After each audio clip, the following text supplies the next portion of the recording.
Fala pessoal, eu preparei um treinamento técnico específico para aqueles que trabalham na indústria. Esse treinamento vai te ajudar a crescer tecnicamente. Se você pensa em ser um dia analista, engenheiro ou até mesmo executivo, esse treinamento vai te mostrar a base para você avançar na sua carreira. Nele a gente vai abordar um pouco de Six Sigma, um pouco de Lean, um pouco de qualidade, Ishikawa, FEMEA. Então a gente consegue entender de forma, na prática, como as coisas realmente funcionam. Então ele é baseado num estudo de caso, bem interessante, focado em processo de montagem, tanto um processo de montagem de veículos ou de motores. E esse mesmo treinamento eu já cheguei a pagar no passado em torno de R$ 3.000. Por incrível que pareça, as empresas elas cobram caro e ainda conseguem te prender dentro de uma sala por uma semana. Então eu aconselho você a pegar um papel e caneta e anotar tudo o que está sendo falado, porque realmente é muita informação dentro de uma hora. É um treinamento gratuito, eu tenho 12 anos de experiência na indústria e eu tenho certeza que você vai gostar. Eu vou pedir para que vocês curtam o nosso canal, né, e compartilhem com seus amigos engenheiros, analistas, estagiários, operadores dentro da indústria, porque a minha missão aqui é fazer a democracia técnica, é fazer com que todos tenham acesso ao ensino técnico de qualidade e com baixo custo, que é o mais importante.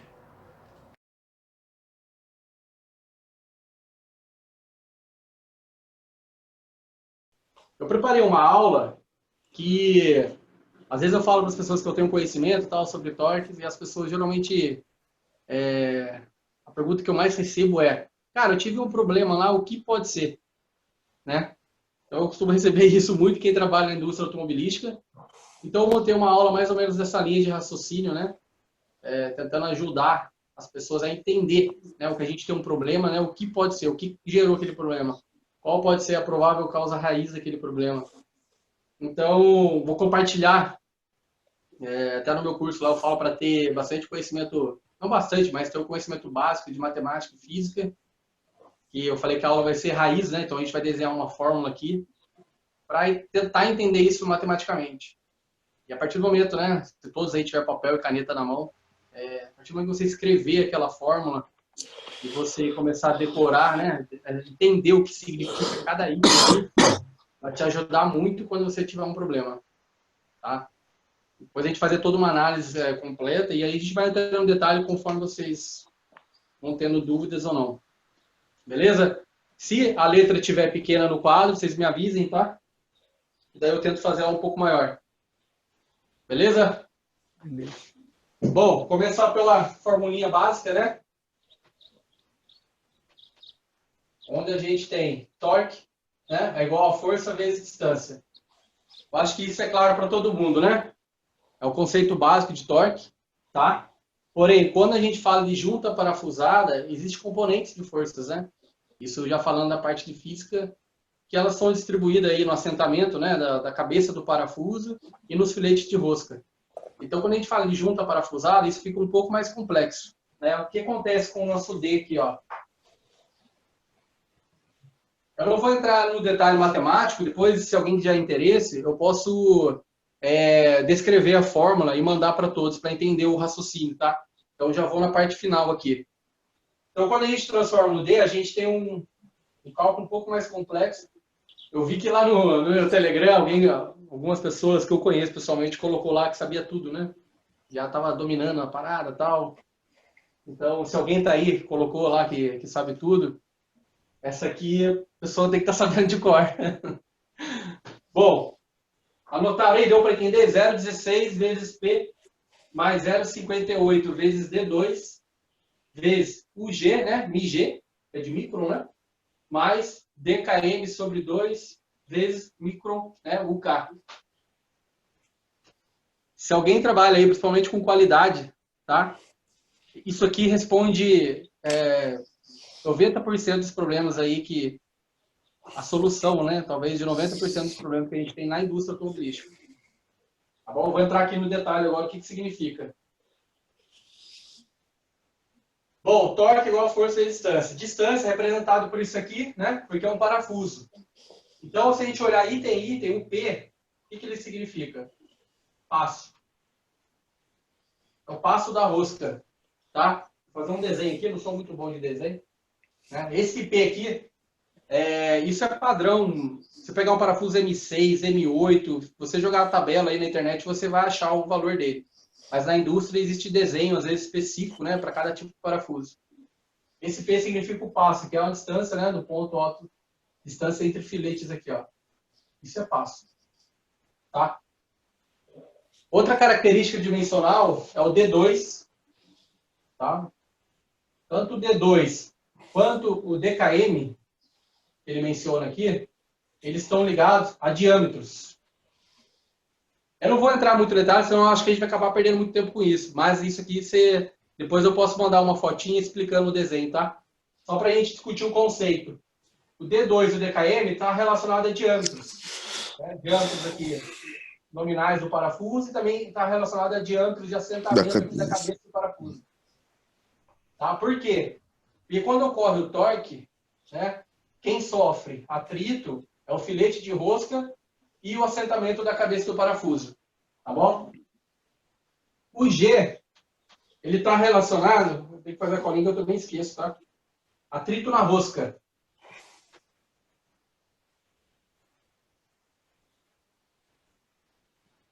Tá? Então, o G está ligado a atrito na rosca, né? Aqui nesses caras aqui, ó. E o K, ele está ligado a atrito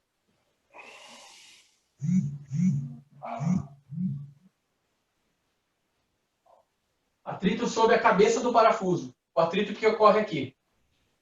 Né? Então, isso aqui, tá? Acho que todo mundo tem que anotar aí para não esquecer. São basicamente esses fatores dimensionais, né? E também o atrito. Eu não falo que o atrito é uma característica dimensional, porque ele pode depender de alguns fatores, que depois a gente vai entender. Tá?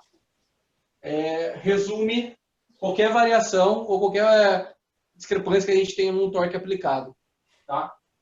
O F também é uma outra característica muito importante, que ela está ligada diretamente a material. Para quem é engenheiro ou técnico, às vezes já ouviu falar, né, da tensão de ruptura e tensão de escoamento. Tá? O F está ligado a questões materiais, tanto do parafuso quanto da agulha. Quando a pessoa faz o projetista, ele faz um projeto de parafuso, ele determina lá que o material tem tanto de escoamento ou de ruptura, né, o quanto ele vai suportar de carga. Tá? Então vamos escrever aqui, ó, ruptura, escoamento.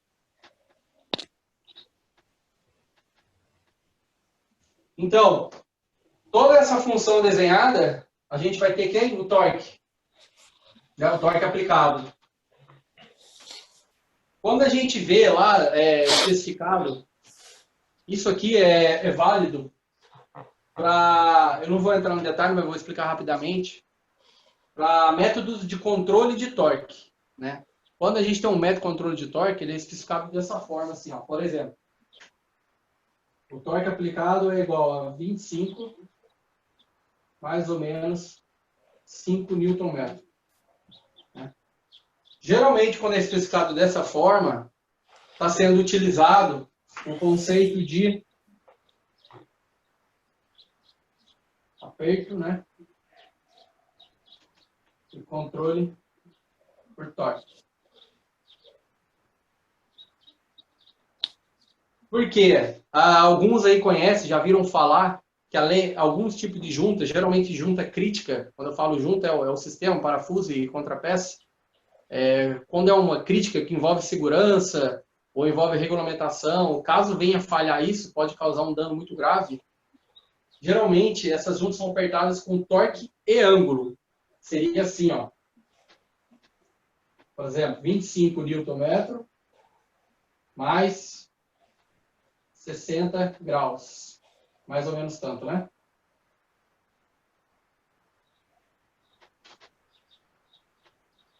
Então, esse conceito aqui, ele é muito usado em junta crítica. E parafusos assim, eles são, dentro da indústria automobilística, é muito pouco utilizado. Né? Se eu me lembro algumas peças agora, é aperto de biela, aperto de mancal, se você aperto de roda também, né? Roda do veículo, se eu não me engano, utiliza esse tipo de conceito aí. Geralmente é processo crítico, né? Processo específico. Agora até falando um pouco que o Aguinaldo tem experiência, Cinto de são máquinas segurança. específicas, máquinas extremamente caras, né? Porém, se ocorrer uma falha, geralmente é uma catástrofe. A biela, né, o parafuso da biela, ele rompeu e ele estourou o bloco. Naquela época, o bloco ainda era ferro fundido. Então, assim, por um parafuso estourar um bloco, né, uns 50 milímetros de espessura de ferro fundido, é realmente muito crítico, tá? Então, essa fórmula aqui, ela é aplicada para aperto, né, controle por torque, que é 95% das nossas aplicações. Tá bom? É bom a gente entender isso aí. Então, ó, indo naquela linha de raciocínio, né, o que pode ser, o que causou uma falha quando a gente tem lá um problema de qualidade. Então, eu vou desenhar em 4 linhas de trabalho, tá?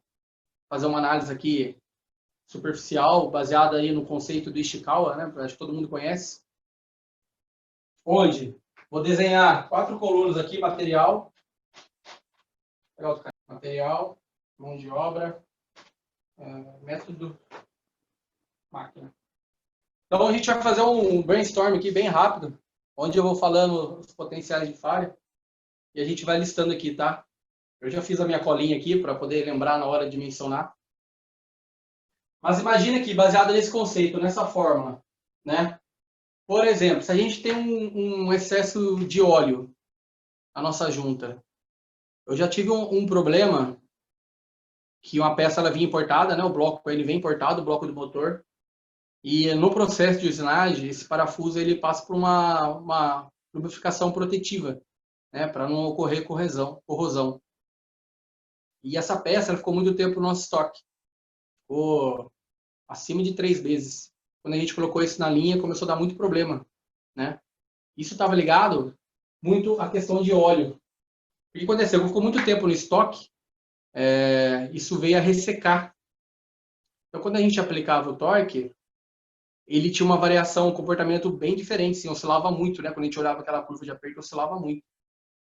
Então, o óleo, ele pode fazer você ter um torque acima, mas pode fazer também ter um torque abaixo, tá? Então, o primeiro cara aqui que eu vou colocar, olhando esse conceito matemático, o que o óleo vai influenciar? Ele vai influenciar no atrito, né? Nesses dois caras aqui, ó. Porque se você tem excesso de óleo, por exemplo, aqui na sua junta, né? O parafuso ele vai deslizar mais rápido, né? Ou seja, se você tiver um atrito muito baixo aqui, né, devido ao excesso de óleo, você vai ter um torque mais baixo. Tá? Tá claro isso, gente? Só que se a gente fizer o contrário aqui nessa fórmula, ó, né? Pensa comigo, a característica dimensional do parafuso não altera. Tá? O que vai variar aqui? A lubrificação. Estou dando um exemplo de óleo, mas, por exemplo, uma rugosidade, né, que vem da usinagem, por exemplo, nesse assentamento aqui, ó, pode prejudicar muito também, né, porque pode elevar o torque ou, às vezes, deixar a rugosidade, né, abaixo do permissível também. Então, no projeto da junta, o atrito ele é um fator considerado, né, para o projetista. Ele tem um valor lá. Geralmente, o atrito em projetos, ele varia 0,08 a 0,12. Né? Também depende do tipo da junta, não tão crítica às vezes, ou depende um pouco do projeto, ele pode vir de 0,12 a 0,18. Então, o atrito em juntas críticas, principalmente, ele é controlado. Né? Existem formas também, através do laboratório, você medir isso. Né? Existe equipamento específico para isso. Nem sempre a montadora tem isso, mas é fabricante de parafuso, em que o pessoal consegue fazer esse tipo de análise. Né? Porque você consegue, através dessa variação de atrito, menos ou mais, né? Ela está menor ou estando maior, ela influencia aqui no seu torque. Tá? Agora, quando a gente vem para essa fórmula aqui, né? Se o atrito aqui for menor, né? Se ele for baixo, esse cara aqui é maior. Concorda? Só que esse cara aqui, né? Como eu mencionei aquela hora, ele está ligado ao quê? a resistência do material, do parafuso. Parafuso, como qualquer outro elemento de máquina, elemento mecânico, ele tem uma resistência, né? Vai chegar a um certo ponto que ele vai deformar até ele se romper, né? Então, quando você tem uma influência externa, como um óleo, por exemplo, o que está acontecendo? Você está alterando esses atritos, né? E quando você altera esse atrito aqui, você está diminuindo aqui, você está diminuindo o D, já feito certo. Está diminuindo o seu D e está aumentando o seu F. Ou seja, o seu parafuso ele está sendo submetido a uma carga maior ainda, né? O quão maior é isso? Depende. Né? Então, às vezes, a gente, por experiência, eu já vi algumas vezes o parafuso se romper. Né? Aí depende também um pouco da rigidez do parafuso, do tipo de material que ele é, o quanto ele se deformou. Mas é um fator que você pode complicar totalmente a resistência do parafuso. Então, ele pode romper. Né? Não quer dizer que se você colocar óleo ele vai romper, porque existe uma margem de segurança do projeto também. Mas para vocês entenderem o quanto que isso pode influenciar. Tá? Essa primeira parte, ficou claro, pessoal? Dá ok aí no chat aí que depois eu vou ver. Agora, dentro da indústria automobilística, a gente está falando de produção seriada, né, o processo de usinagem, ele é um processo de remoção de cavaco, né? Ele gera muito cavaco. Então, dependendo também da limpeza, depois que o pessoal fez a usinagem, onde você tem a limpeza, né, o processo de lavagem, se esse processo também não foi eficiente, o que vai acontecer? Pode ter rebarba, cavaco, ou de repente uma característica dimensional, que a gente vai entrar na sequência já, vamos focar em rebarba. Se ele ficar rebarba, sujeira dentro do filete de rosca, o que vai acontecer com o nosso atrito? Ele vai subir, né? Imagina ali que você tem um monte de rebarba, você vai realizar o aperto naquela rebarba, então ele vai encontrar uma resistência, o atrito vai ser muito maior. Tá? Com o atrito maior, o que vai acontecer aqui na nossa fórmula? Subiu o atrito, né? Subiu o torque. Né? Então, atrito alto, você pode ter um torque elevado. Tá? Olhando aqui, ó, se eu subir o atrito, né? O que aconteceu com a força do parafuso? Diminui. Por quê? Vamos imaginar que ficava talvez mais simples. Você colocou um monte de areia ali, você deu um torque em cima daquela areia, vai ter muito atrito, né? Então, o parafuso, de fato, ele não vai sofrer força mecânica, né? Que é o que exatamente diz essa fórmula aqui, ó. Ou seja, após, né, dependendo do caso, após alguns quilômetros ou dependendo até na linha de teste mesmo de produção, esse parafuso vai vir a soltar. Então, a primeira análise ali, a que você tem que iniciar, geralmente quando você tem um problema, tem que ser uma análise muito detalhada. A gente a gente discutiu praticamente aqui, falando só de atrito, algumas possibilidades. Né? Então, tem que ser uma análise muito robusta naquele momento de ataque ali que você tem o problema. Para você entender, né, ter evidências ali do que aconteceu, tá? Então, olhando aqui dentro desse conceito nosso aqui, eu coloquei aqui, por exemplo, óleo e rebarba como uma questão material.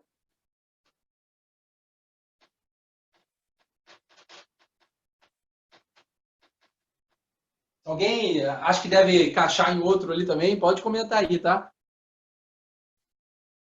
Por que material? Pode ser mão de obra também, porque foi aquilo que eu falei. Se alguém for lá e jogou óleo na junta, no processo, tentando, né, fazer com que aquilo se aprove de alguma forma, aí é uma questão mão de obra, né? Uma falha operacional. Mas geralmente isso está ligado a material, né? E é muito ligado a fornecedor. Um ponto muito importante que envolve atrito também é o tratamento superficial, né? Então a gente tem um parafuso aqui, imaginando o filete de rosca aqui, ó. Existem diversos tipos de tratamento superficial, né? Alguns aí conhecem, pode ser por fosfato, pode ser zincado, né? Porém, cada um tem a sua função, mas pegar o mais utilizado, que é o fosfato, ele tem a intenção de reduzir o atrito, né? De manter um atrito controlado, porque o processo é um processo controlado. Então você cria uma camada aqui, ó, um protetivo aí. Ele serve tanto para proteger o parafuso de corrosão, quanto para diminuir o atrito no momento do torque. Tá bom? Então, essa camada superficial, ela é controlada no fornecedor, né? Quantos microns tem essa camada? Então, uma falha nisso, vindo, por exemplo, do processo, ela influencia também diretamente o atrito, né? Tanto para mais quanto para menos, depende da condição também, tá? Então, vou listar aqui, ó, tratamento superficial. Deu para entender? Uma coisa também que pode afetar o atrito são danos, né? Danos no parafuso. A gente acha difícil acontecer, mas para quem produz, né, um fabricante de parafuso que produz aí 1 milhão de parafusos no dia, isso é fácil de acontecer, porque depende de movimentação, manipulação, às vezes algum choque dentro da máquina. Então, um dano, por exemplo, num filete de rosca, né, você tem um filete de rosca, ele vem com um dano, né, uma batida. Quando você vai montar ele na contrapeça, né, o que acontece aqui, ó, você tem uma interferência. Né, você tem um excesso de interferência no momento do torque. Né?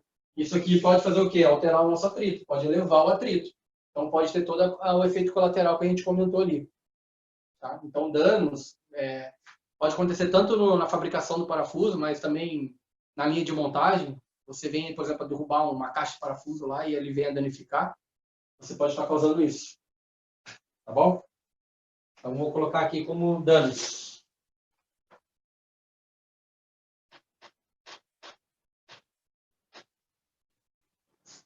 Agora, se a gente olhar, tentar desenhar aí, um dos problemas que mais acontece dentro da indústria automobilística é parafuso solto, né? Por N fatores, a gente vai entender aqui. Mas parafuso solto, ele pode ter duas relações, mão de obra ou às vezes método, tá? Então, primeiramente, eu vou listar aqui como mão de obra, parafuso solto. Depois a gente vai entrar no detalhe, por que poderia ser método e como a gente resolveria esse problema, tá, gente? Um problema que acontece muito também dentro da indústria automobilística chamado de enjambramento, né? Que, na verdade, é o parafuso ele entrar torto dentro do orifício, né? Isso acontece muitas vezes por questões de treinamento, a pessoa não tem conhecimento, né? Mas também pode acontecer por características dimensionais do parafuso. Né? Ele pode vir, de repente, com uns diâmetros mais apertados ou algum tipo de dano que acaba dificultando você inserir o parafuso. Né? Isso é muito comum acontecer. Muitas das vezes a gente acaba achando que é uma falha operacional, mas como a gente está falando que um fornecedor faz 1 milhão de parafusos por dia, dependendo aí da empresa para quem ele vai fornecer, isso, digamos, se ele tiver uma falha em 1 milhão, a gente tem um processo, né, mais que 6 sigma aí. Então, a gente tem um processo realmente perfeito, né? Hoje, a indústria automobilística ela está em torno de 4 sigma aí. Então, a gente está falando de um defeito a cada 300 defeitos, mais ou menos, a cada 1 milhão de peças produzidas. Então, assim, não é tão difícil de acontecer, tá? Se você pegar um motor, por exemplo, o motor ele tem em torno de 400 parafusos, se eu não me engano, que vai em um motor. Então, se você fizer a conta aí que você produziu 100 mil motores, né? Quantos parafusos você montou? Então, você vai ter defeito. Né?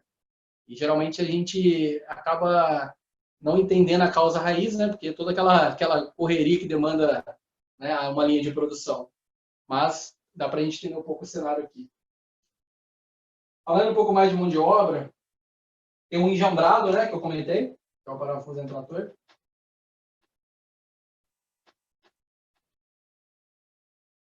Pode acontecer também, o fato de ser operacional, depende aí da ferramenta que você está utilizando, o torque baixo. Né? Alguns aí, que não é da indústria automobilística, acho que o Agnaldo, não sei se tem mais alguém que não é da indústria automobilística, alguns processos são usados torquímetro na linha de produção, para poder aplicar o torque. A partir do momento que você tem um torquímetro, uma ferramenta manual, você está muito vulnerável a ter tanto torque baixo quanto torque alto, porque depende totalmente da pessoa. Né? E a gente sabe que, dependendo da pessoa, nem sempre a gente vai ter o melhor resultado. Né? Eu costumo até brincar, às vezes as pessoas acham até engraçado, Mas se a gente focar muito em treinamento, tudo é questão de expectativa versus realidade, né? Se a gente focar muito em treinamento, porém com um processo totalmente manual, a gente nunca vai ter um processo excelente. Mas que a gente queira. Né? Um exemplo disso é tanto o Messi, né, quanto o Cristiano Ronaldo, eles perdem pênalti. E quando o Messi e o Cristiano Ronaldo perdem pênalti, o que a gente vai fazer? Vai treinar eles novamente? Então existe, né, o fato de ser operacional, existe um certo nível aceitado de defeito, tá? Então, torque baixo, torque alto, com ferramentas manuais, a gente está assumindo um certo nível de defeito. Tá? Agora, quando a junta é crítica, né, por exemplo, roda, bloco, biela, você pode fazer, né, ter uma pessoa realizar o aperto, porém a ferramenta tem que ser uma ferramenta mais específica, que é uma ferramenta eletrônica transitorizada. E através dela você consegue ter vários controles de processo. Tá? A gente vai entrar um pouco no detalhe disso. Então, vou listar aqui o torque. Torque baixo e torque alto. Se alguém quiser fazer algum comentário, gente, ou comentar alguma experiência que já teve, é só liberar o áudio aí e perguntar, tá? Porque eu estou contando muito da minha experiência, mas acho que tem gente aí que pode agregar muito também. E a questão que eu falei é o treinamento, né? Uma pessoa não treinada,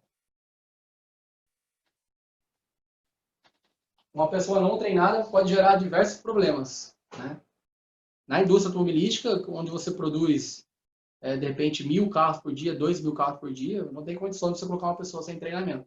Ela pode gerar 1.000 defeitos aí em pouco tempo. Né? E para o custo desse retrabalho, né, pode demandar muito tempo e, às vezes, um reparo muito alto. Tá bom? Olhando método. Cadê o meu método aqui? Método. Eu coloquei aqui, ó. Acho que muita gente já ouviu falar da análise de FEMEA, né?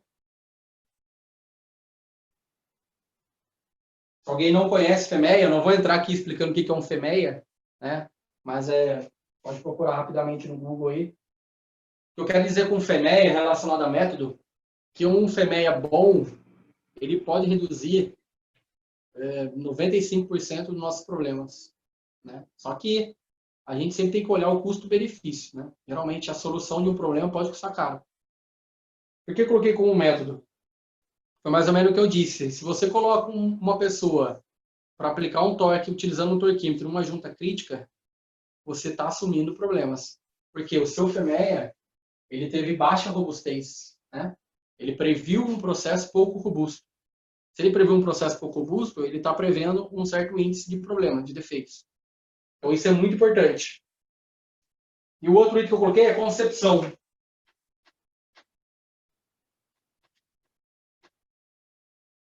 Né? Algumas montadoras, geralmente montadoras maiores no Brasil, né?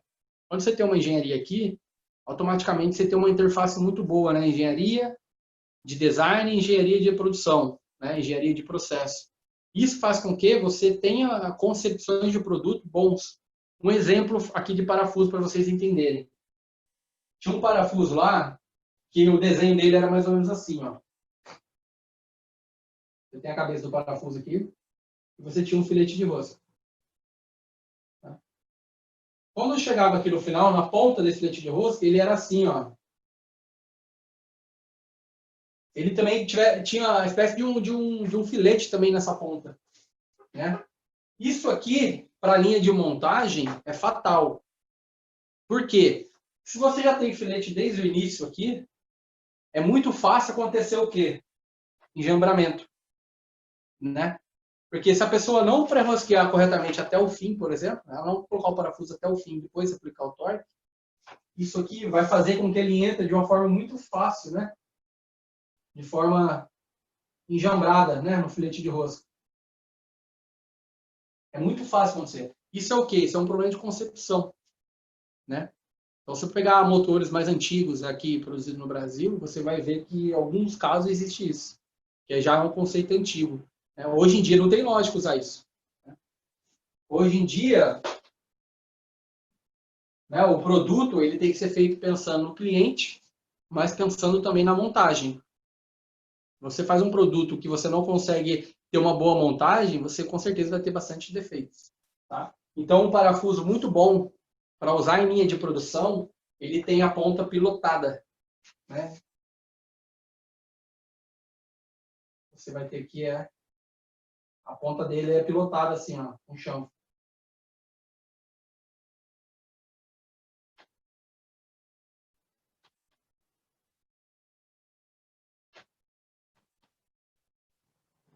Então, ele tem uma espécie de um guia e um chanfro aqui na ponta. Ó. A gente está falando de detalhes, né? Pode parecer até simples, mas como a gente está falando de montar 1 milhão de parafusos aí, de forma muito rápida, isso aqui realmente é um diferencial, tá? Então, isso aqui, ele ajuda muito a resolver esse problema aqui, ó, que é muito comum dentro da indústria. Né? Apenas mudando a concepção do produto. Pessoal, tá claro por enquanto? Alguém tiver pergunta aí, pode fazer. Então, a concepção, ele entra aqui, ó, em método. A gente tem um problema, às vezes, se a gente for entrar na causa raiz, porque aquilo aconteceu, algumas vezes a gente vai acabar barrando aqui, ó. Né? A gente vai acabar vendo que a concepção do produto ela não é adequada. Mas, assim, a solução, muitas das vezes a gente consegue. Depois a gente vai entrar no detalhe aqui para você entender como é possível conseguir também, tipo de solução. E se a gente entrar em máquina, a gente pode ter o torque incorreto, né?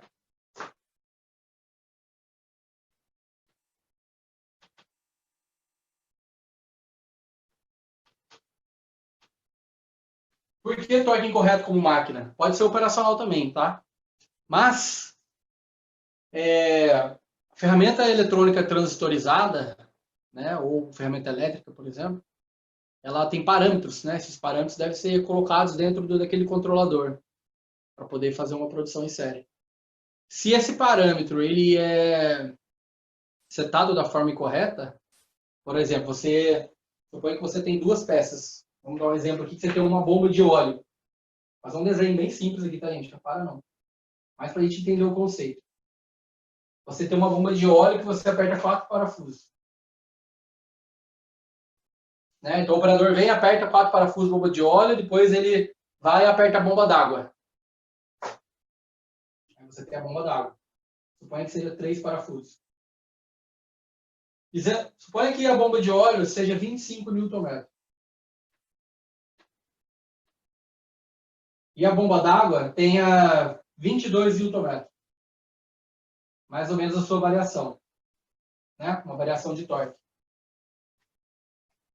Se por algum motivo, né, a ferramenta, o processo, por que coloquei como máquina? Porque se o processo foi desenhado para garantir, ele tem que garantir.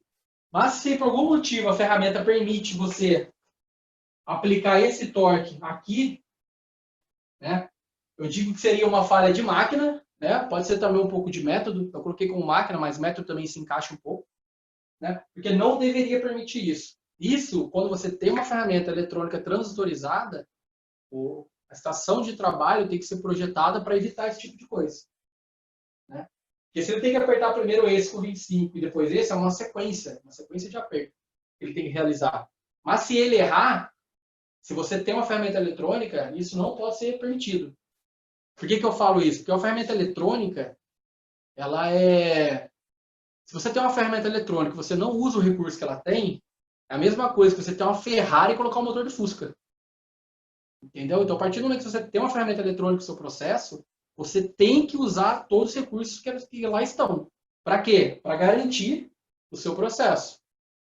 Tá? Às vezes eu vejo aí, cansei de ver ferramenta eletrônica, a ferramenta pode custar até 100 mil reais, né?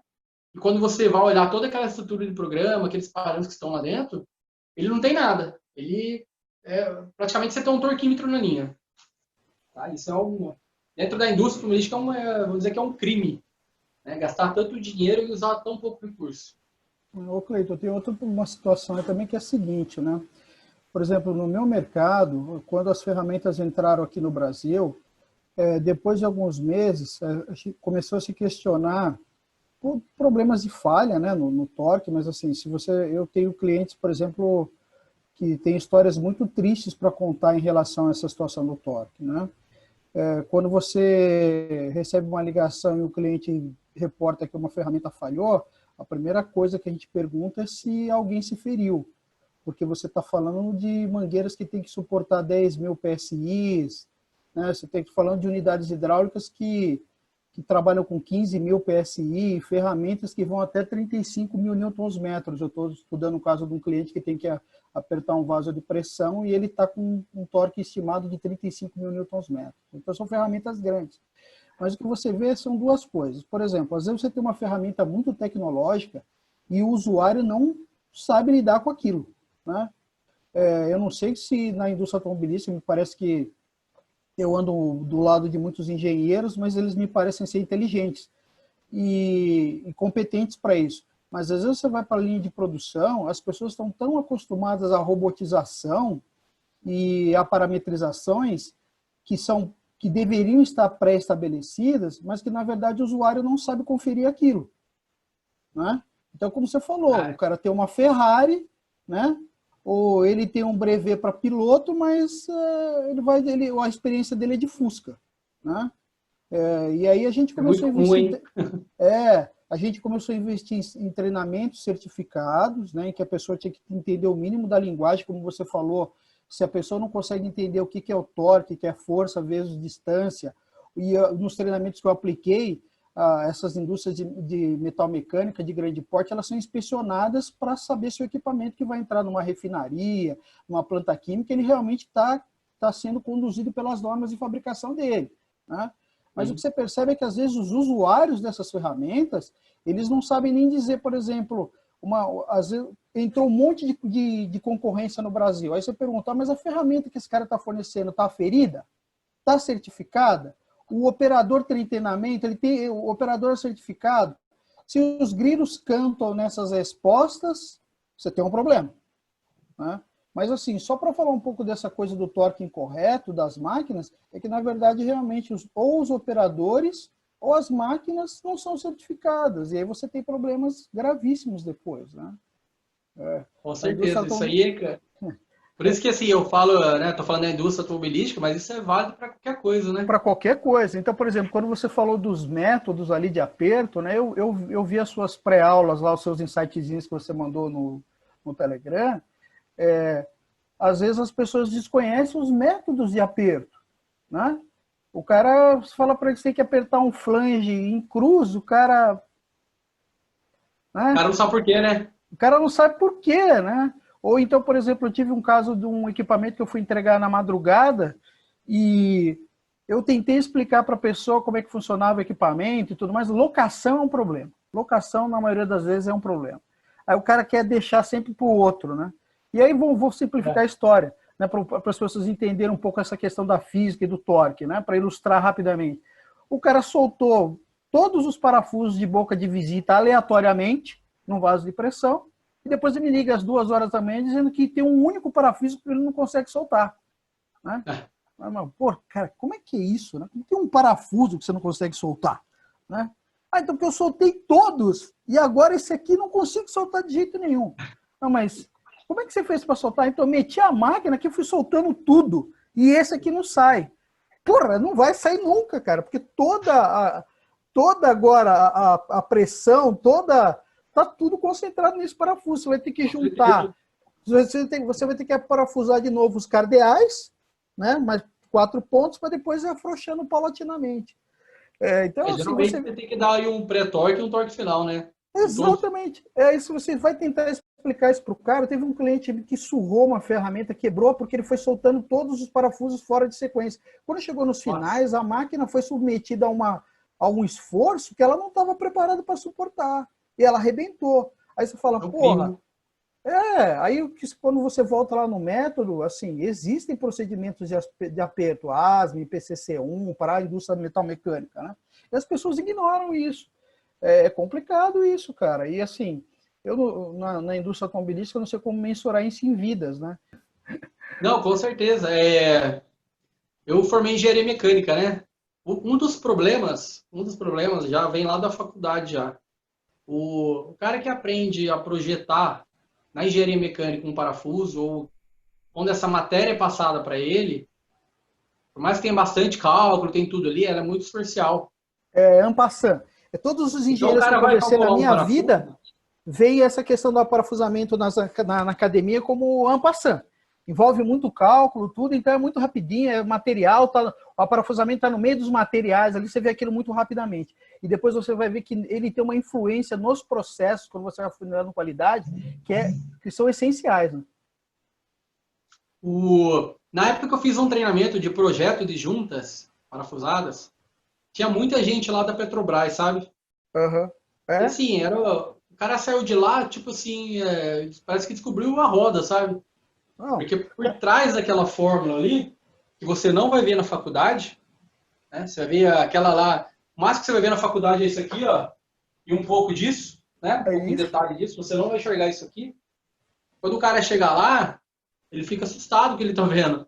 Porque existe, vocês podem até anotar aí, eu vou até escrever aqui, ó.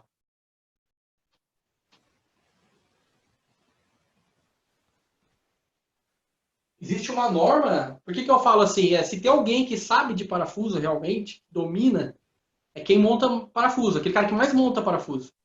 Que geralmente são as montadoras. Se você pegar esse cara aqui, VDI 2230, depois se digita na internet, é uma norma alemã especializada em projeto de parafuso. Né? Uhum. Então, assim, é os caras que vieram desde a Primeira Guerra, né? Vieram evoluindo lá naqueles tanques de guerra, tinha muito problema, passaram pela Segunda Guerra Mundial, onde os alemães ganharam bastante tecnologia nesse período. Eu imagino que você perder a guerra por causa de um parafuso, né? 1970, os caras já fizeram a primeira padronização focada em parafuso. Então, essa norma hoje, ela é usada para projeto de parafuso. Ela fala basicamente tudo que eu tenho aqui também. Né? Ela fala de tudo, é um book, né? Uhum. Extremamente técnico, da engenharia mecânica mesmo. Então, quando você pega essa área de petróleo e tudo mais, você faz aperto de sistema hidráulico, que é um pouco diferente, você não usa ferramenta eletrônica, por exemplo, você usa muito o conceito da força de união, né? A tração do parafuso. O cara tem que entender esse detalhe. Se não entender a força de união, capacidade de força do parafuso, a sequência de aperto, aí é onde tem essa catástrofe. Para você. Mas assim, eu não sei se todos aqui, né, que estão assistindo essa aula, realmente tinham domínio disso aqui. Né? Eu tenho assim um pouco. Eu ia falar, mas não sei se eu posso atrapalhar a aula, né? Não, com certeza, pô. Eu trabalhei na Embraer e na Ford agora recentemente. A Embraer, o que eu trago de experiência? Você falou às vezes quando é manual é aí que dá problema, né? Quando é a pessoa que tem que dar o torque. Mas na Embraer tem torque que é específico, né? Tem que dar quando você dá aquele torque, o torquímetro, depois você faz você pinta a cabeça do parafuso. Porque na Embraer quase tudo é manual, né? Aí você assina o P que você se responsabiliza por aquilo. E ali não é uma área que você não pode errar, né? Eu lembrei que você falou de torque manual, que geralmente é a máquina que é o mais preciso do que o homem, né? E a Ford agora, recentemente, eu até achei engraçado, que eu falei que eu fiz esse curso de Fastener, né, que chama.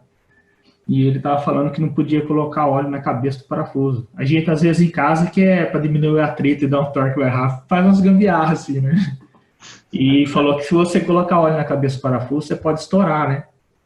E a gente achou muito parafuso oxidado, que veio de fora. Não era nem para ir para a linha de produção, né? A gente reclamou, falou para qualidade. Aí eu sei que eu participei também. A gente foi lá e deu um tratamento no parafuso. Um óleo, não sei o nome desse óleo, você deve saber mais do que eu. Aí só que tinha que secar, levar para a secadora para secar. Aí não, levou lá para a produção. Lá.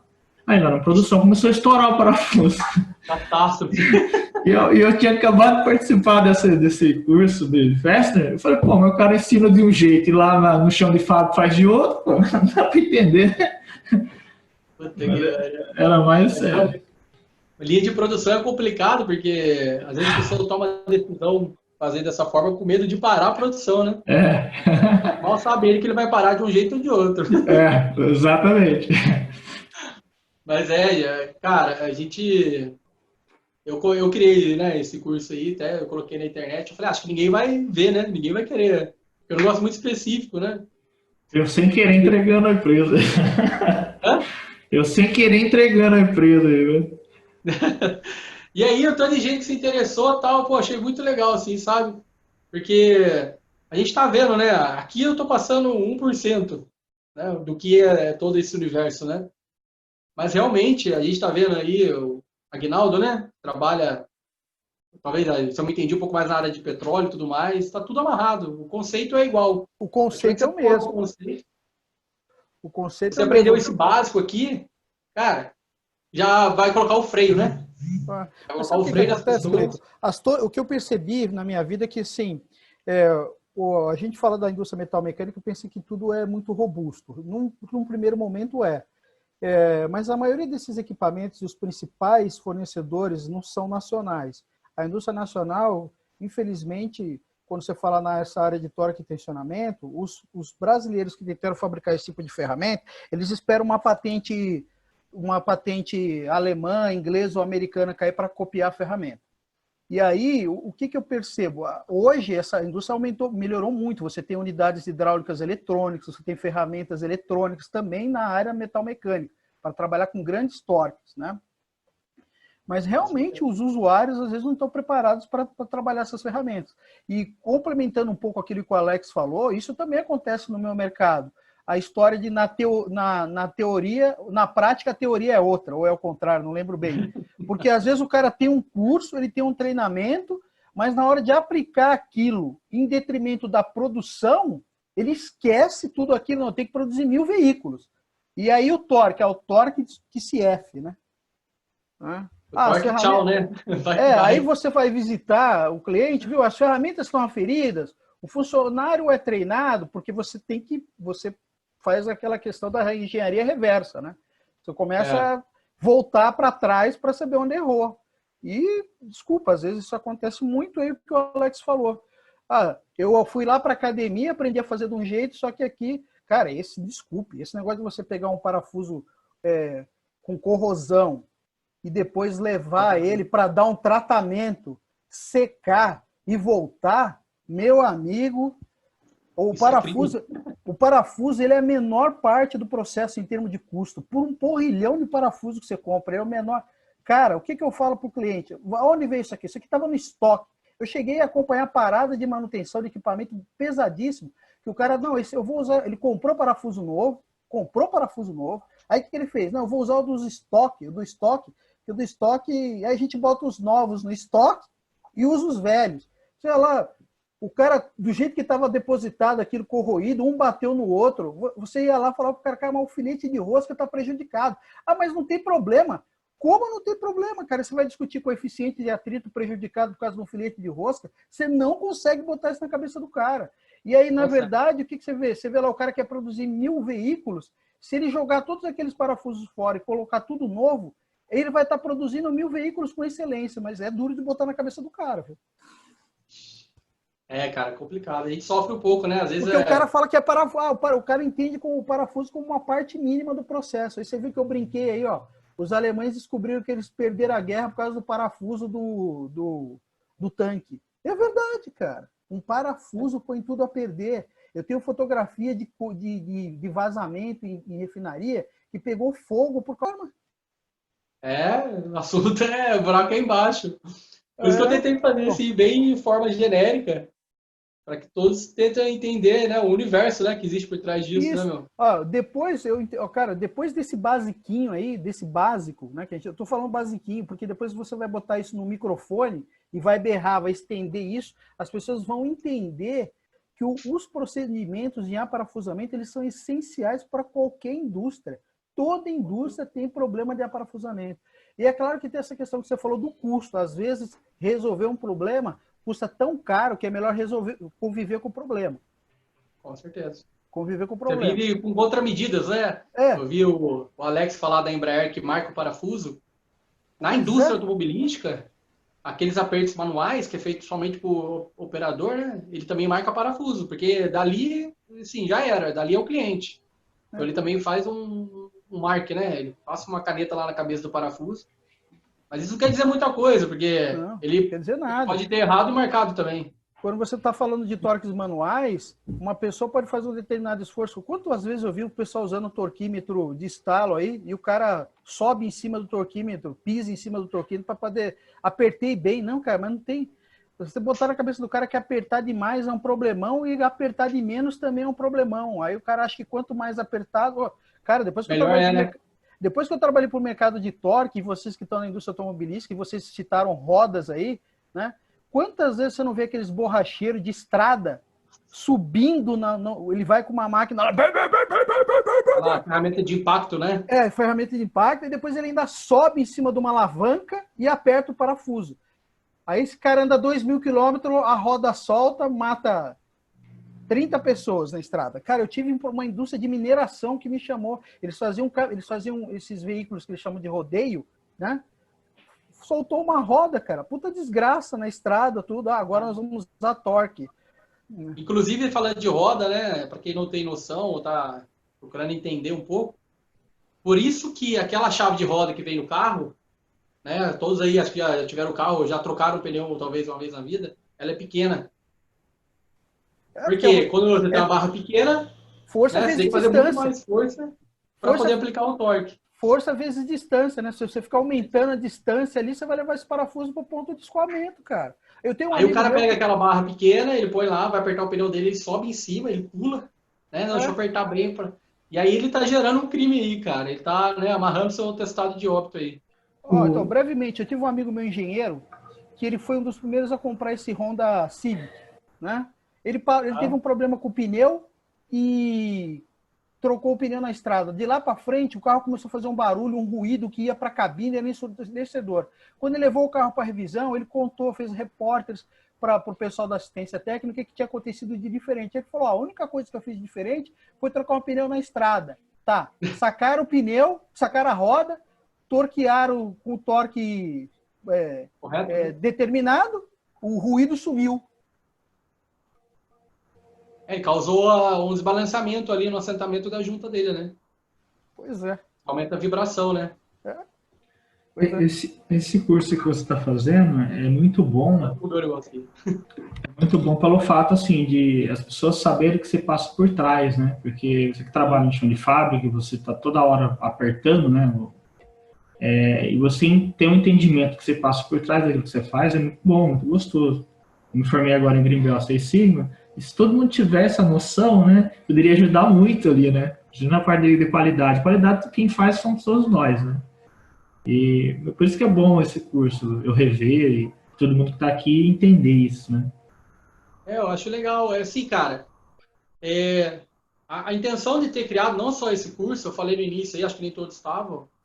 Na verdade, eu até coloquei naquele vídeo, né? Eu aprendi tanto de torque, investi mais de 10 mil reais, tudo mais. Até para as pessoas aprenderem isso hoje, isso aqui que eu estou passando, eu juro por Deus, isso aqui que eu estou passando, uma aula 10 vezes pior do que essa, eu já cheguei a pagar R$1.500 e o cara me segurar 3 dias na sala para falar isso aqui. Então, assim, o conceito também, técnico hoje no Brasil, ele está muito errado, cara. Entendeu? Para poder ensinar isso aqui, o cara cobra uma fortuna, ele ainda te segura 3 dias lá dentro para você aprender isso. Né? Então, por isso que eu falei, cara, vou criar um vídeo, vou colocar lá, quero vender barato. Acho que quanto mais pessoas souber, melhor né? E eu estudo economia, né? Eu gosto bastante de economia. E daí, né, filosofando lá e tal. Uma das formas de a gente sair, né, dessa crise, não essa, mas o Brasil ser um país vencedor, é o país deter tecnologia, né? Então, aqui nada mais é do que tecnologia, né? Depois eu vou até mudar o nome do curso mais para frente para tecnologia de montagem. É uma tecnologia, poucas pessoas sabem. Quanto mais gente souber disso, melhor vai ser para a gente, né? De forma geral, né? Como brasileiro, entendeu? Então, por isso que eu peguei um assunto específico, né? A gente viu uma forma superficial e, assim, a ideia, se vocês ajudarem depois, né, compartilhar isso, é que chegue o máximo possível de pessoas, cara. Dentro da indústria automobilística, não é só isso, né?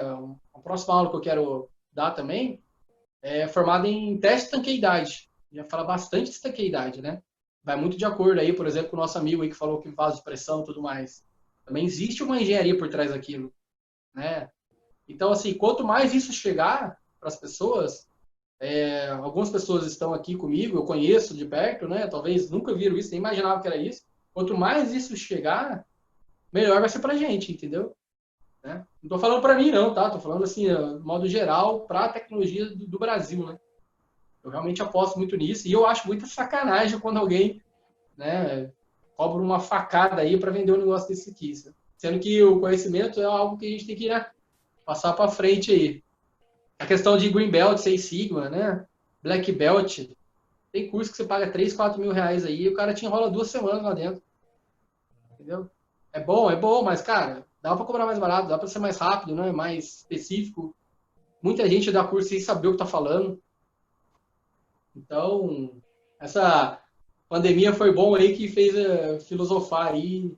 E daí eu criei até aquele canal aí do Telegram, do YouTube, e vou ficar jogando conteúdo lá. E sempre que der, a gente marca uma live, assim, uma reunião, 1 horinha por mês aí, onde a gente pode debater algum tema, conversar. Acho que não mata ninguém. Acho que, assim, o network que a gente está criando aqui está sendo muito bom, né? Entendeu? São várias pessoas diferentes, de áreas diferentes, então a gente pode fazer esse movimento crescer cada vez mais aí. Todos concordam, né? Bom, vamos voltar aqui? Foi bom esse papo. O último item que eu ia listar aqui, a gente já falou bastante dele, né? Relacionado à máquina, é a calibração. Tá? Calibração, por incrível que pareça, dentro da indústria automobilística, do meu ponto de vista, isso é bem robusto. Tá? A gente geralmente segue a norma ISO 9001, isso é auditado. A indústria automobilística, elas não fazem calibração de ferramentas, geralmente elas colocam aí na mão de uma pessoa especializada, né?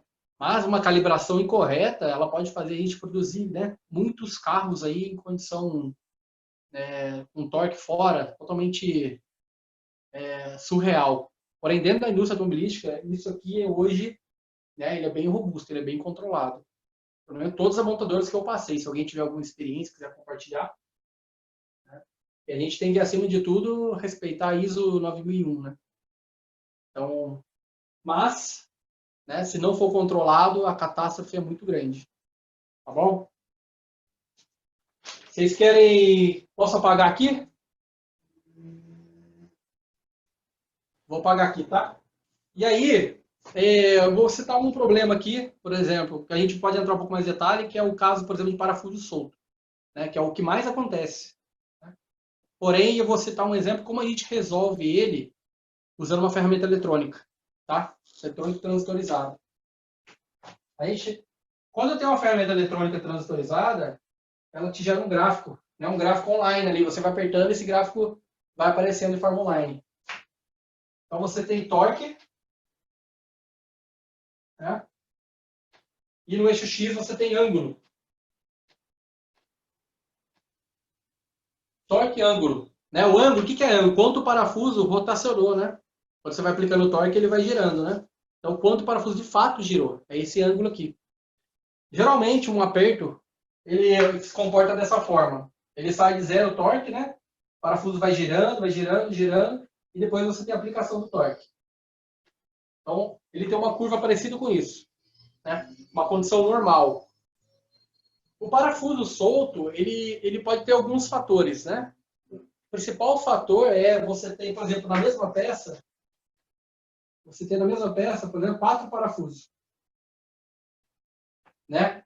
O que acontece quando o parafuso vai solto? A maioria das vezes, a pessoa aperta aqui, depois ela vem e aperta esse, e por algum motivo ela pode ter apertado o mesmo parafuso 2 vezes.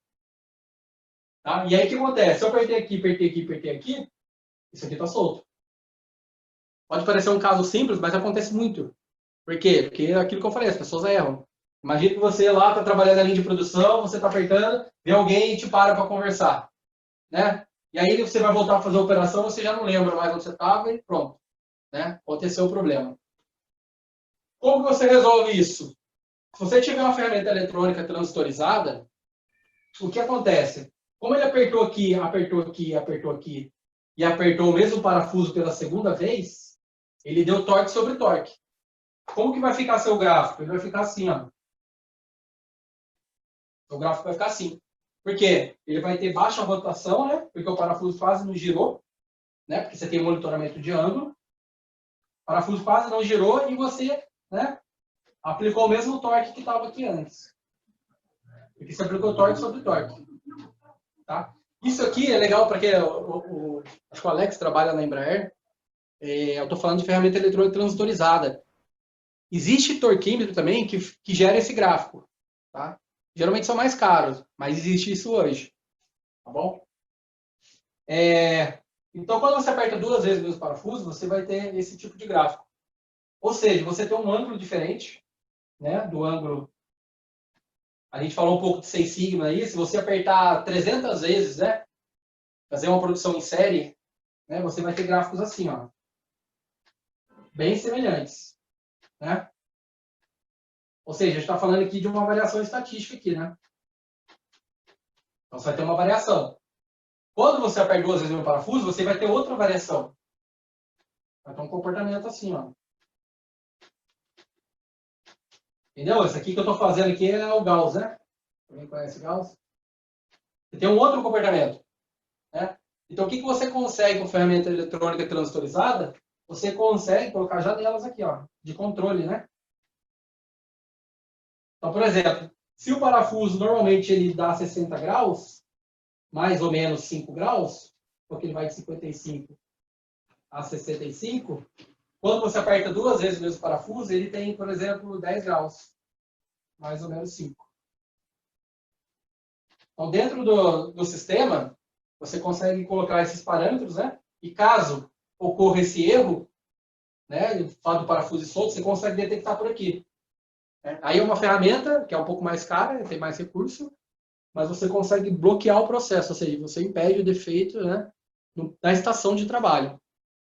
Então, por isso, assim, quando você tem uma junta crítica, um aperto de volante aí que eu ouvi falar, que é uma junta crítica, é mandatório, né? Algumas montadoras, geralmente montadora europeia e americana, montagem de motor tem que ser 100% ferramenta eletrônica transistorizada. É proibido, ainda mais empresa francesa, é proibido você ter torquímetro na linha, né, e você ter aplicação de torque manual. Isso é proibido dentro do processo de produção. Para a fabricação de motor, para carro é um pouco diferente. Né? Porque também é muito mais caro. Imagina se colocar isso numa linha de carro também, né, 100% eletrônico transistorizado. Tem que ser um volume extremamente elevado para se pagar. Tá? Mas várias linhas de motores europeias e americanas já nascem com um conceito, o processo já nasce assim.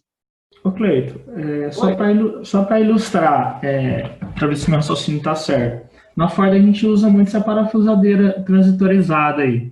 Imagina que você está montando lá a borboleta no motor, ou trolley bore em inglês, né? E tem os 4 parafusos para você apertar. Então o que acontece? Você aperta ele em X, né? Só que essa transitorizada, se você apertar fora do ângulo, ele dá erro. Então seria isso, né? Isso. Como se calculasse o ângulo que ele tem que abaixar lá para a parafusadeira para apertar, certo? Se você não fizer conforme bate ali, dá erro. Seria isso, né? Isso. E como ela dá erro, e ela é uma ferramenta eletrônica, você pega esse sinal dela, né? Sinal elétrico dela de erro, você coloca ele no PLC e você bloqueia, né? Sim. Aí nós, operador, que faz? Tem que resetar lá a falha e voltar de novo do jeito que está programado. Isso aí, ou reseta, né? Dependendo da falha ali, você tem que desmontar a peça, levar para análise, né? Isso, exatamente. Mas é exatamente isso. Tá? Aí, só terminando a nossa análise aqui, a gente não fiz um gráfico, desculpa.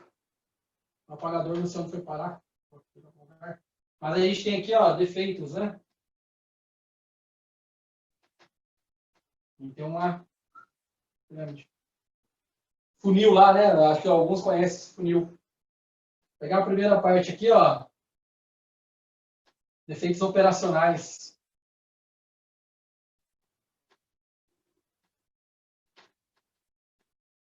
O maior causador de defeito aqui geralmente é operacional. Depois, máquina.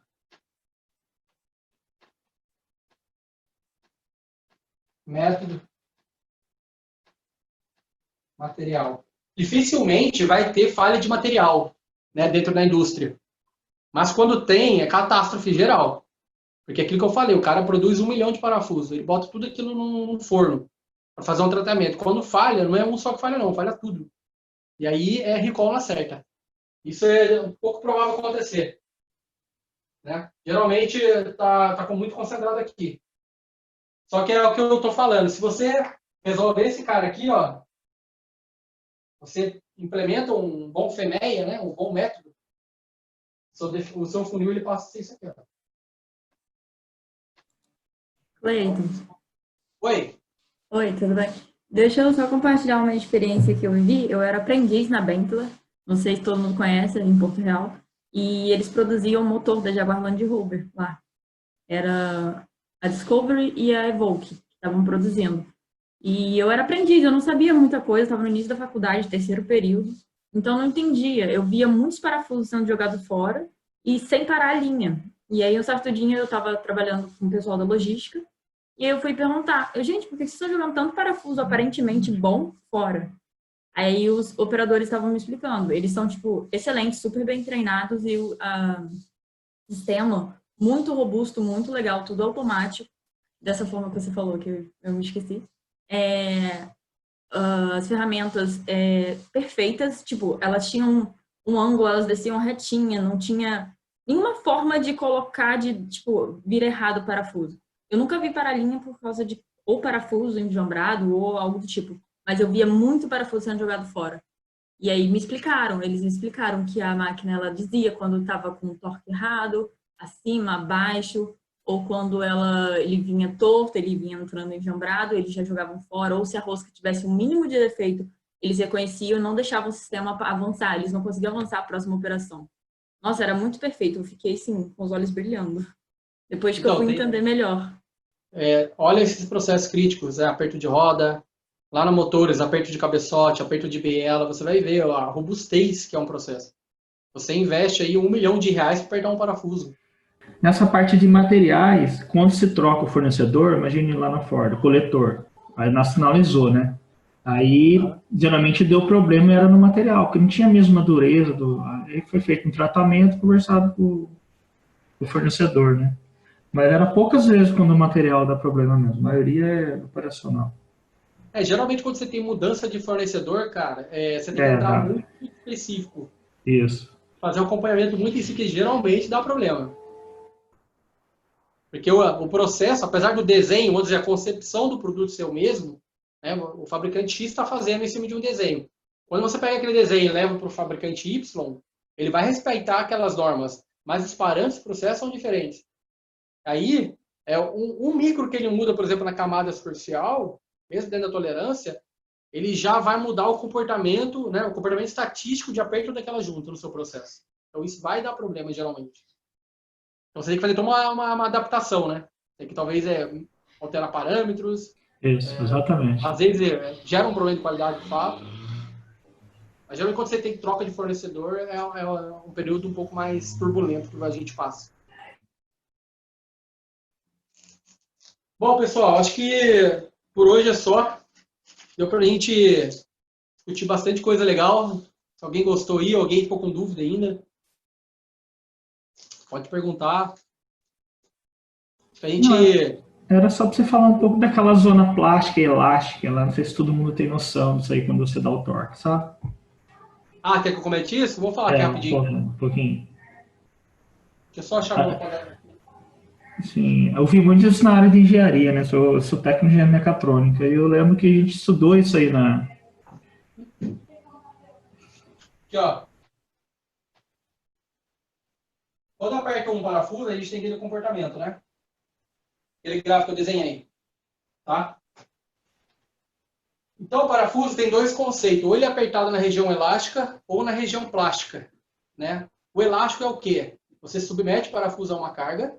Né? Quando você remove a carga, o parafuso ele retorna à condição inicial. Ou seja, ele se deforma e retorna à posição. Ele trabalha de forma elástica. Tá? Esse conceito elástico, ele é aplicado para mais de 95% das juntas na indústria automobilística. Então, a maioria dos parafusos, eles são apertados na zona elástica. Quando você pegar o gráfico deles, eles têm uma reta. Isso tem uma reta, ó, né?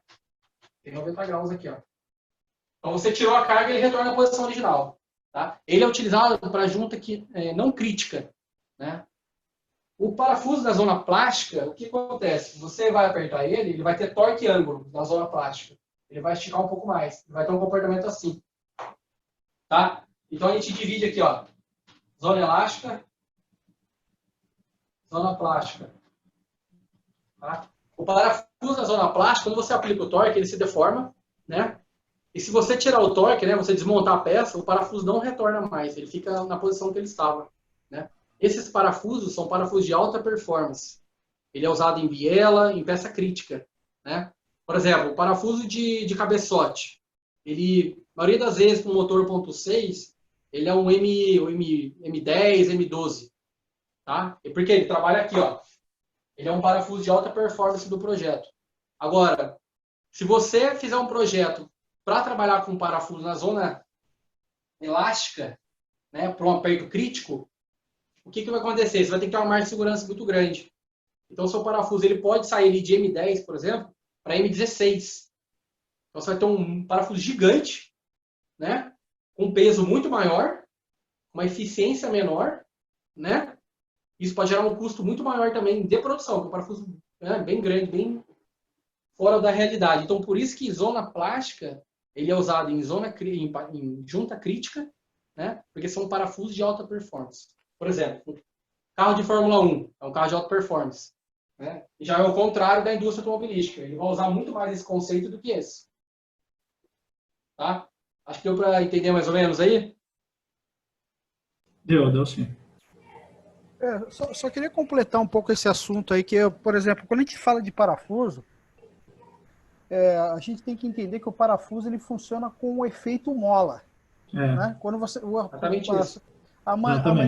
Uma maneira que eu consegui ajustar aí para fazer o meu público entender um pouco essa situação da zona elástica, da zona plástica e do ponto de escoamento, é exatamente dizer para ele, olha, cara, o parafuso ele tem um efeito mola. Né? Enquanto ele estiver dentro dessa zona elástica que você solta o parafuso e ele retorna para a origem dele, ele está funcionando bem, ele está dentro da zona elástica dele.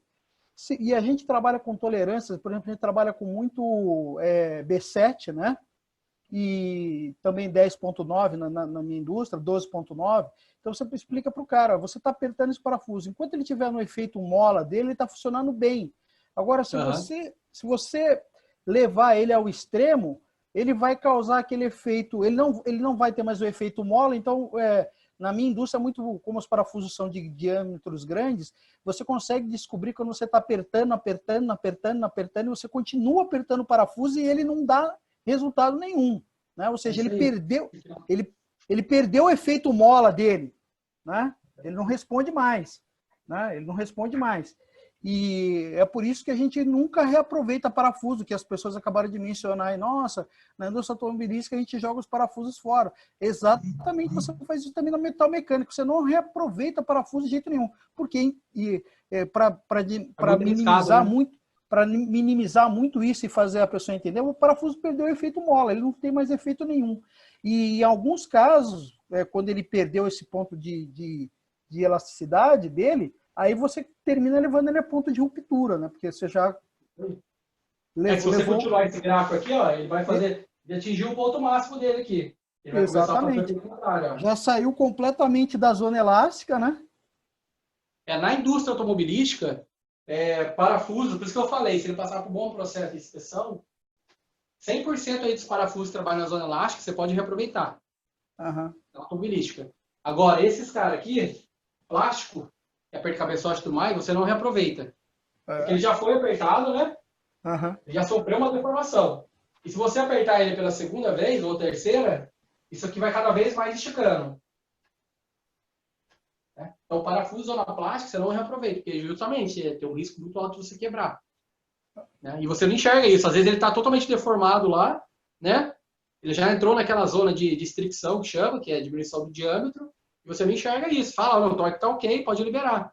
Mas pouco que você rodar ali, ele já vai romper. Não, no meu mercado, o que mais me chama a atenção é você ver o cara que diz que olha o parafuso e sabe quando tá bom, né? Ele olha o parafuso. Ele faz Uma menção visual, assim, né? Exatamente. Aí você fala pro cara, mas você sabe o que é um pente de rosca? Não, então peraí, eu vou pegar até um aqui na malinha. Aí você sabe o que é o passo da rosca? Eu também não sei. Então, se você não sabe o que é o passo da rosca e nem sabe para que serve um pente de rosca, como é que você sabe, olhando o parafuso, que ele já está na zona plástica dele, né? Não tem como, cara, não tem como. Aí, quando eu tento abreviar o sofrimento do cara, explicando para ele, o parafuso é uma mola, cara, ele está aí para exercer determinadas forças. Se ele não faz mais esse efeito mola, ele não presta para mais nada. Mas ainda no meu mercado eu tenho muito cara que põe um parafuso à luz do sol, assim, levanta lá, bota a luz do sol lá, olha pro parafuso lá. Esse aqui tá bom, aqui dá para usar de novo. Não um dá. monte de engenheiro, é isso, né? Visual, né? Que é aquela coisa que eu acho que todo mundo já viu na vida, que o cara pega uma gota de óleo, põe no dedo e óleo, não, esse ainda está com os preceitos minerais completamente aproveitáveis. Legal. Bom, Mas, pessoal, ó, acho que da minha vou parte, eu encerrar por gostei aqui. muito, cara. Você está de parabéns. Essa questão do torque, realmente, ela é um insightzinho, né? O que você fez para a gente hoje, apesar de uma determinada complexidade da fórmula, que depois os engenheiros todos vão compreender, porque eu compreendi, é lógico, e você começa a perceber que isso é um insightzinho, mas aquilo começa a reverberar, cara, em qualquer tipo de indústria com problema de aparafusamento. Você vai fazer aquela situação da engenharia reversa, você percebe o quanto o parafuso te ferrou, cara, te deu dor de cabeça, fez você Por perder falta de muito, conhecimento, às vezes, né? fez você perder muito dinheiro. Então, essa coisa dos tipos de materiais, de lubrificação, de passo da rosca, do ponto elástico, do ponto plástico, cara, um insightzinho que você dá para as pessoas já abre um horizonte enorme. Acho que a Gabriela falou um pouco da experiência dela lá, quando ela estava no início da carreira, e por que joga tanto parafuso fora? Aí explicar para esse pessoal, não, uma mínima deformação, você vai perder o motor. Pois já era. Tá? Cara, você está de parabéns. Foi legal. Acho que agora é a hora de você dar o teu comercial daquele curso lá.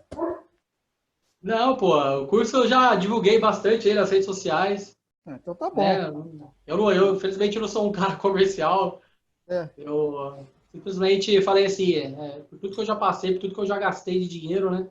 E a gente vê muita gente roubando dinheiro, entendeu?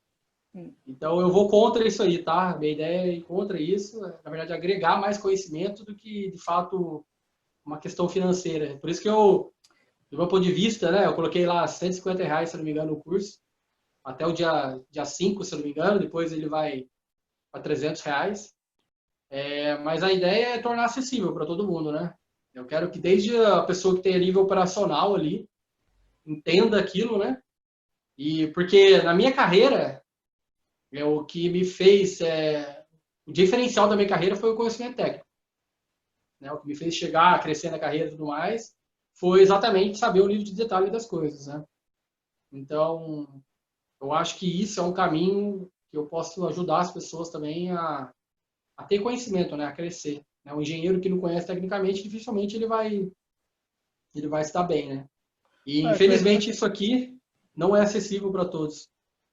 Isso aqui, geralmente, tem engenheiro aí, o caso do Alex, por exemplo, talvez ele conseguiu ver isso aqui após alguns anos de indústria, né? Demorou para eu ver isso.